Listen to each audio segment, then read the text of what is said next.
Hello and welcome back to Bookmark Chronicles. Today I have a little book haul for you. Not too many books, but I did acquire some new things, so we're going to talk about them. All right, the first 3 books my boyfriend sent me when he came to visit because he, for some reason, thinks that he can't show up empty-handed. The first one is The Love and Lies of Rakhana Ali. I've had this on my wish list for a while and it's been a minute, so I honestly don't remember what it's about, so give me a second. Okay, so it looks like she's a young Muslim girl. Her parents are conservative. Her mom catches her with her girlfriend Ariana and sends her to Bangladesh. So I think I was interested in this around the time that I read Internment, which I could have loved that book. That book could have been so damn good, but there had to be like a weird love triangle that was completely unnecessary, so I didn't love it. All right, I'm gonna try to hurry up so that can stop. But anyway, yeah, I hope I like it. It's been a minute since this has been on my wish list, so I don't think I've completely like grown out of contemporary YA, but we'll see how it goes. The next book that he got me is I Can Make This Promise. I think I got this off recommendation from Ashley at Bookish Realm. If I'm not mistaken, this is an Indigenous middle grade. Yes, this could potentially be another book for my library since I am collecting Black, Latinx, and Indigenous works. So hopefully, because I definitely need more middle grade in the library. And the last one that he got me is Anger is a Gift. I believe this was also a recommendation that Ashley gave at some point.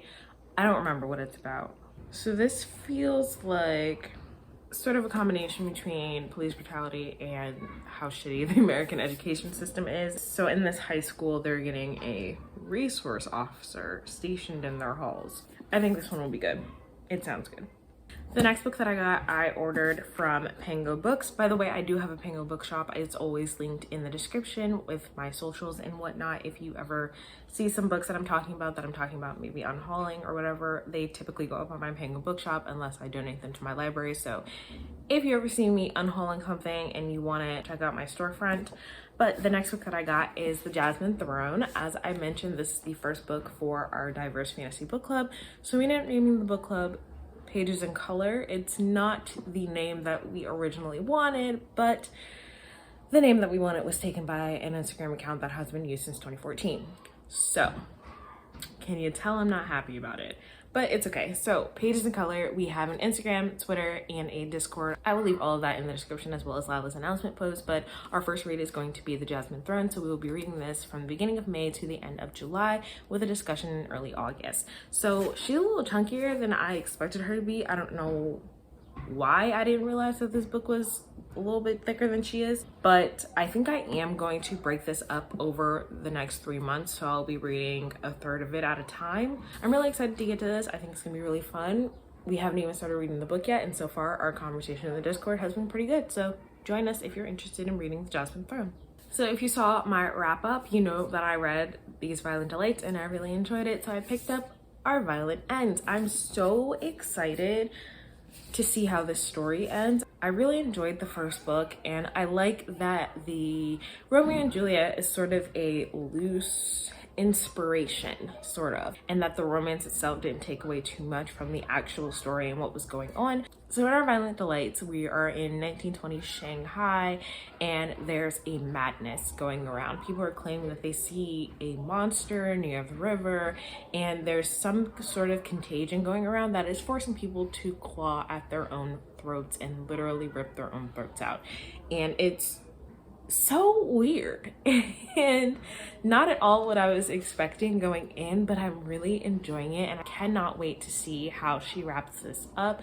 I believe there's supposed to be some sort of spin-off story happening, so I will definitely be reading that as well. I really hope that I enjoy this one as much as I enjoyed the first one. I rated the first one 4 stars, so I'm super excited to see where it goes. And the last 2 books are a part of a cozy mystery series. Shocking, I know, but I picked up Arsenic and Adobo, which I really enjoyed, and the sequel, Homicide and Hollow Hollow. So I really enjoyed Arsenic and Adobo. I do want to do a full dedicated review to it because I enjoyed it so much. But in this, we are following Leela Makpagal and her family. Her Tita Rosie has a restaurant. One day, a food critic who is also Leela's ex-boyfriend comes in and he dies while he is eating. So the kitchen gets shut down. They're under investigation. They're all of these different aspects coming into play, and I enjoyed it so much.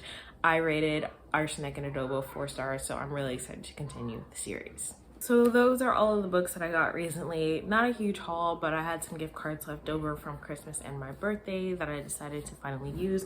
I also got this black and gold Barnes & Noble bag because I've been looking at it for a while. And I mean, I don't really need another bag, but oh well, it happened. So let me know if you've read any of these or if they are on your TBR. Otherwise, that's all I have for you today, and I'll see you in the next video.